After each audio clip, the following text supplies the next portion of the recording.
Hello everyone, once again welcome है मेरे YouTube channel DKJ consultancy Udaipur. और जैसा कि आपको पता है कि मैं समय समय पर बच्चों आपके पढ़ने के रिगार्डिंग, आपके बोर्ड के रिगार्डिंग, आपकी यूनिवर्सिटीज के रिगार्डिंग, आपकी डिग्री के रिगार्डिंग किसी भी तरह की कोई भी प्रॉब्लम आप फेस करते हो, आपको मेरे पास कमेंट आता है, मैं उस पर वीडियो बनाती हूँ, जो मुझे सही लगती है उस पर वीडियो आपके लिए लेके आता हूँ। तो इसी तरह से आज एक और इंफॉर्मेटिव और बहुत इंपॉर्टेंट वीडियो बच्चों में आपके लिए लेके आया हूँ, और वो है 12th क्लास का मैथमेटिक्स के सब्जेक्ट के ऊपर। अगर आप एनआईएस बोर्ड के अंदर इनरोल्ड हुए हो और एनआईएस का आपका एग्जाम होने वाला मैथमेटिक्स सब्जेक्ट का, तो उस केस में आपको कैसे पढ़ाई करनी है और क्या क्या आपको पढ़ना है, उसी के रिगार्डिंग आज मैं ये इंफॉर्मेशन या ये वीडियो आपके लिए लेके आया। तो सबसे इंपॉर्टेंट चीज तो बच्चों आपको ये ध्यान रखना है कि कोर्स कंटेंट कभी चेंज नहीं होता है, भले वो एनआईएस बोर्ड हो, सीबीएसई हो या स्टेट बोर्ड हो, लेकिन उसका पैटर्न थोड़ा सा है वो चेंज हो जाता है। पैटर्न इन द सेंस की अगर मैं बात करूं एनआईएस की, तो एनआईएस के अंदर अगर आप 12th के एग्जाम दे रहे हैं मैथमेटिक्स सब्जेक्ट तो आपको 11th 12th दोनों का पढ़ना होता है। जबकि आप स्टेट बोर्ड के अंदर होते हैं, सीबीएसई के अंदर होते हैं, आपको 11th का 11th में पढ़ना होता है, 12th का 12th के अंदर पढ़ना होता है। बट यहाँ दोनों जो क्लासेस का है वो एक साथ पढ़ना पड़ता है और बुक भी उसी हिसाब से आपकी आती है।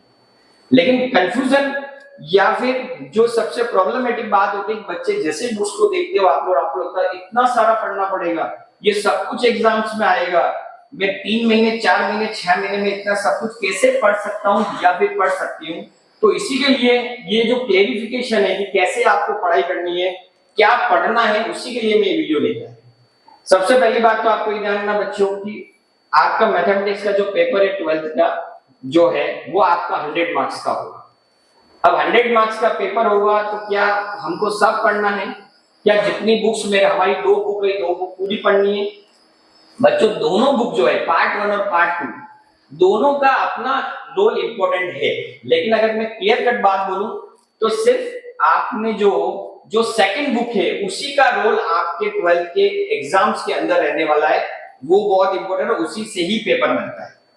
फर्स्ट बुक जो है वो बनती है आपकी TMA file, tutor marks assignment जो फाइल होती है वो बनती है, जो कितना होता है आपका 20% जो मार्क्स है वो उसका बनता है, जिसकी फाइल बना के अपलोड करनी होती है। और जो बुक फर्स्ट है वो उसी लिए है कि आप उस बुक को फर्स्ट को पढ़ो ताकि आपका 11th का बेसिक कंसेप्ट भी क्लियर हो जाए, और उसी के बेस पर आपका बकायदा टीएमए की एक बुकलेट आती है जिसमें क्वेश्चन आंसर होते हैं, जिसको सॉल्व करके और आपको ऑनलाइन एनआईएस की वेबसाइट पे टीएमए सबमिट करना होता है, जिसके मार्क्स मिलते हैं जो आपके रिजल्ट के लिए बहुत इंपॉर्टेंट है। तो यहाँ पर आपको समझना क्या है कि जो 2 बुक आपकी आई है एनआईएस के अंदर, इसके अंदर फर्स्ट बुक सिर्फ नॉलेज के लिए, लेकिन नॉलेज जब तक 11th का नहीं होगा आप 12th में नहीं पढ़ पाओगे, लेकिन उसका एग्जाम्स के अंदर कोई क्वेश्चन आने वाला नहीं, सिर्फ उसके टीएमए फाइल बनेगी। इवन ऑन डिमांड के बच्चे हो तो उनके लिए भी यही है, फर्स्ट बुक उनको नहीं पढ़नी, फर्स्ट बुक से सिर्फ नॉलेज लेना है, लेकिन अल्टीमेटली एग्जाम में सेकंड बुक से आने वाला है।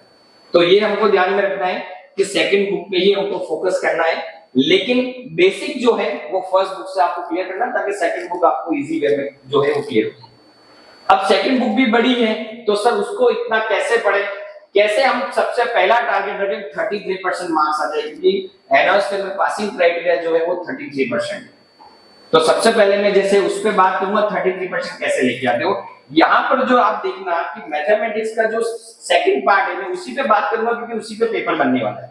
तो उसके अंदर क्या है, 5 पार्ट के अंदर आपके मार्किंग को भी उन्होंने जो है वो कर रखा है, और साथ साथ में टॉपिक वाइज या फिर यूनिट वाइज उसमें आपको कर रखा है।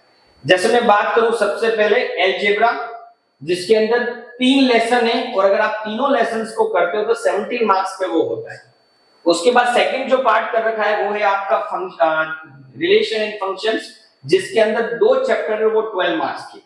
उसके बाद जो है वो है आपका वेक्टर एंड 3 डायमेंशनल ज्योमेट्री, इसके अंदर आपके नंबर ऑफ लेसन कितने 4, और वो 17 मार्क्स जो है वो कवर करते हैं। उसके बाद linear programming and mathematical reasoning जो आपके 9 मार्क्स के हैं, जिसके अंदर जो है वो 2 लेसन्स जो है वो कवर कर रखे हैं। और उसके बाद आता है कैलकुलस, जिसके अंदर नंबर ऑफ लेसन्स है 8 और वो 45 मार्क्स का। तो ऐसे मिलाकर आपके पूरा जो है 100 मार्क्स को जो है वो डिस्ट्रीब्यूट कर रखा है। अब पढ़े क्या, अगर नॉर्मल वे में अगर मैं बात करूं तो सिर्फ कैलकुलस को सबसे अच्छे से कर लो, 45 मार्क्स का है, आप इजीली 33% मार्क्स आप लेके आ सकते हो और आप इजीली पास हो सकते हो। और कैलकुलस एक ही टॉपिक अगर आपको करना है और आपको उसमें नॉलेज है। लेकिन कभी-कभी बच्चों को लगता है सर कैलकुलेशन बहुत टफ पार्ट है, तो अगर आप कैलकुलस नहीं करना चाहते हो तो आप पहले जो है जिसमें सबसे कम लेसन है उसको आप सबसे पहले स्टार्ट कर सकते हो। जैसे मैं बताऊं लीनियर प्रोग्रामिंग, जिसके अंदर सिर्फ 2 ही लेसन और 9 मार्क्स कवर करते हैं, आप उसको कर सकते हो।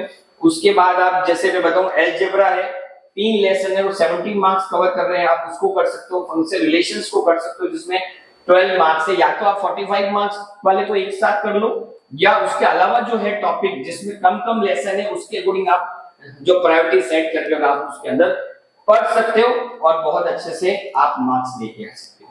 लेकिन प्रॉपर प्लानिंग करोगे, उसके बाद प्रॉपर फोकस करके स्टडी करोगे, कोई भी चीज इम्पॉसिबल नहीं है, सब चीज पॉसिबल और आप अच्छे से पास कर सकते हो। लेकिन कंफ्यूजन ये निकाल देना, फर्स्ट बुक पढ़ना नहीं है, एग्जाम में नहीं आएगी, लेकिन उसका बेसिक नॉलेज होना जरूरी है। उसी से आपका जो 12th की जो सेकंड बुक है उसका रोल रहेगा और आप इजीली उसको आगे से कंफर्म जो है कर पाओगे। और ये सिलेबस देर का उसके अकॉर्डिंग आप अपनी पढ़ाई को कर सकते हो। आई होप बच्चों ये वीडियो जो मैथमेटिक्स की बनाई है आपके लिए यूजफुल रही होगी। अगर अच्छी लगी हो तो आप मुझे जरूर कमेंट करें, और अगर और भी कोई वीडियो चाहिए तो उसके लिए भी आप मुझे कमेंट करें। आपका अपना विकास। Thank you.